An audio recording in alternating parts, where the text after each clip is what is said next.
Hi everyone, কম টাকায় দারুণ একটা পাহাড় ভ্রমণ করতে চান?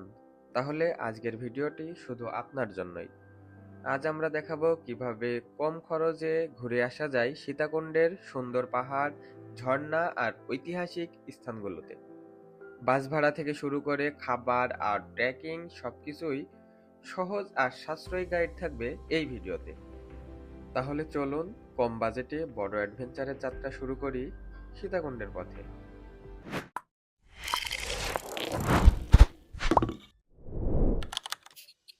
প্রতিবারের মতো এবারও আমাদের যাত্রা শুরু হয় ঢাকার ব্যস্ততম রেল স্টেশন কমলাপুর স্টেশন থেকে। ১৯ নম্বর কাউন্টার থেকে আমরা জনপ্রতি ১৩০ টাকা করে চট্টগ্রাম মেইল ট্রেনের টিকিটটি সংগ্রহ করি, যেটা ঢাকা থেকে ছেড়ে যায় ১১টা ৪৫ মিনিটে। শহরের কোলাহল পিছনে ফেলে আমরা ছুটে চলেছি নতুন গন্তব্যের উদ্দেশ্যে। প্রকৃতি এবং পাহাড়ি অ্যাডভেঞ্চারের জন্য আজকে সীতাকুণ্ড ট্যুর আমাদের। তো আমার সাথে আমার যে বন্ধুগুলো আসছে, আপনাদের সবাইকে আজকে পরিচয় করাই দেব। খুব সুন্দর অনুভূতি। অনেক জার্নি করার পরে যে অবশ্যই দীর্ঘ সময় উপেক্ষা করে আমরা আমাদের গন্তব্যে আসতে পেরেছি এবং সবাই সুস্থ আছি, সবল আছি। স্টেশনের পাশেই একটা হোটেল থেকে আমরা সকালের খাবারটা সেরে নিই, রুটি এবং ডিম ভাজি দিয়ে, এবং এখান থেকে একটা অটো ভাড়া করে ১০ টাকা করে জনপ্রতি ভাড়া দিয়ে আমরা চলে যাই চন্দ্রনাথ পাহাড়ের নিচে।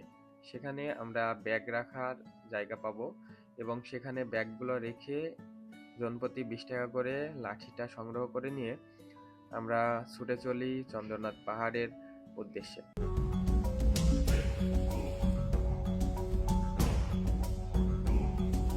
চন্দ্রনাথ পাহাড়ের ইতিহাস মূলত জড়িয়ে আছে হিন্দু ধর্মের মহাকাব্য রামায়ণের সঙ্গে। হিন্দু মহাকাব্য রামায়ণ অনুযায়ী ভগবান রাম, সীতা ও লক্ষ্মণ ১৪ বছর বনবাসে বিভিন্ন অরণ্যে ঘুরেছেন। স্থানীয় বিশ্বাস বলে সেই সময় তারা এই চট্টগ্রাম অঞ্চলেও এসেছিলেন। সীতা এখানে একটি পবিত্র ঝর্ণা বা কুণ্ডে স্নান করেছেন। সেই কুণ্ডের নাম হয় সীতাকুণ্ড, যা পরবর্তীতে সীতাকুণ্ড নামে পরিচিতি পায়। আজ অনেক ভক্তই সেই কুণ্ডের জলকে পবিত্র মনে করেন।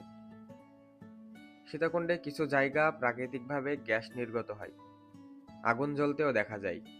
স্থানীয় লোকেরা বিশ্বাস করেন এটি সীতার অগ্নি পরীক্ষার ফল।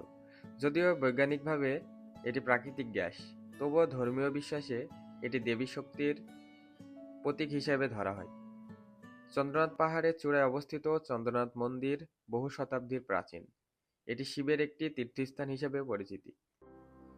পাহাড়ের ঢালু জায়গা, সবুজ বনভূমি, ঝর্ণা ও কুণ্ডগুলো একত্রে তৈরি করেছে এক অদ্ভুত প্রাকৃতিক দৃশ্য। এখানে উঠে সূর্যোদয় দেখলে মনে হয় আল্লাহর সৃষ্টি কতটা নিখুঁত এবং শান্তিময়। পাখির কুর্জন, বালির পথ ও হাওয়ার মৃদু স্রোত, সবকিছু মিলিয়ে পাহাড় যেন এক জীবন্ত ছবি। পাহাড় ট্রেকিং আসলে অনেক কঠিন। রাজীব মামা আছে সাথে। রাজীব মামা, কেমন লাগছে? খুবই কষ্ট করে।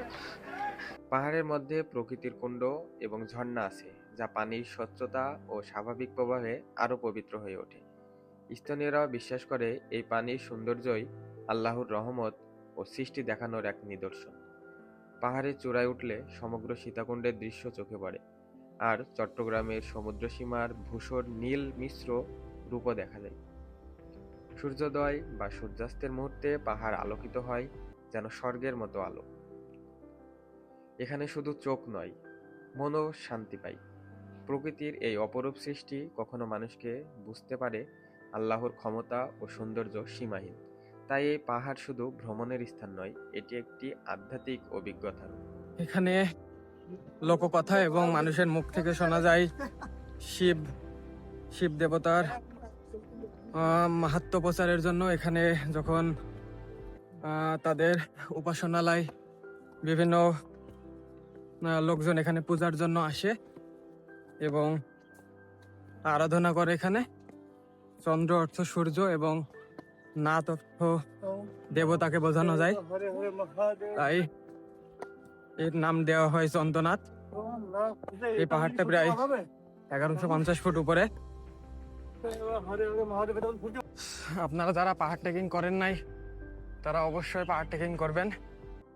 পাহাড় ট্রেকিং করলে মন ভালো থাকে, শরীরও ভালো থাকে, আর অনেক পরিশ্রম। এখানে চারিপাশে প্রকৃতির লীলা খেলা দেখতে পাচ্ছি, অনেক সুন্দর পাখির ডাক, সবকিছু দিয়ে আসলে একটা অসাধারণ মুহূর্ত পার করছি।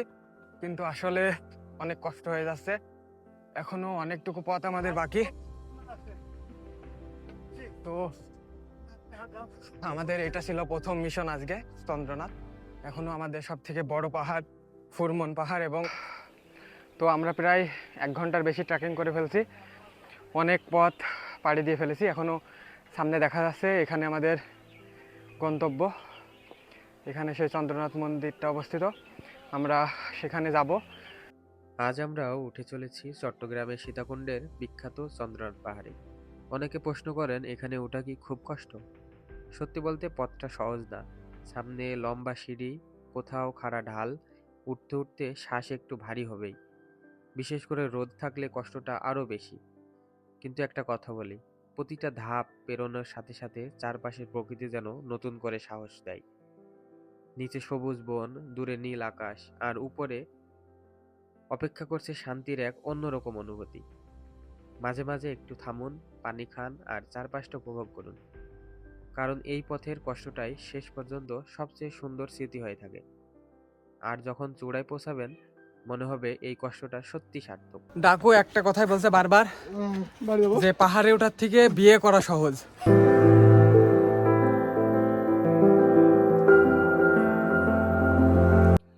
তো দীর্ঘ 2 ঘন্টা ট্রেকিং করার পরে আমরা উপস্থিত হই মন্দিরে। এই মন্দিরটি পূজিত হয় ভগবান শিবে। বিশ্বাস করা হয় এটি 51টি শক্তিপীঠের একটি, যেখানে দেবী সতীর দেহাংশ পতিত হয়েছিল। প্রতি বছর শিব চতুর্দশী উপলক্ষে হাজার হাজার ভক্ত এখানে সমাবেত হন। পাহাড়ের চূড়ায় অবস্থিত হওয়ার উপরে থেকে সমুদ্র, সবুজ পাহাড় আর আকাশের অপূর্ব দৃশ্য দেখা যায়। ভোরবেলা ও বিকেলবেলার পরিবেশ সবচেয়ে সুন্দর এবং শান্ত।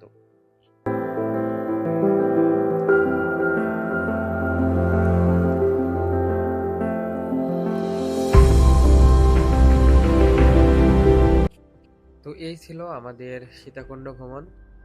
এখানে উঠতে আমাদের যেমন কষ্ট করতে হয়েছে, ঠিক নামতেও ততটাই কষ্ট করতে হয়েছে।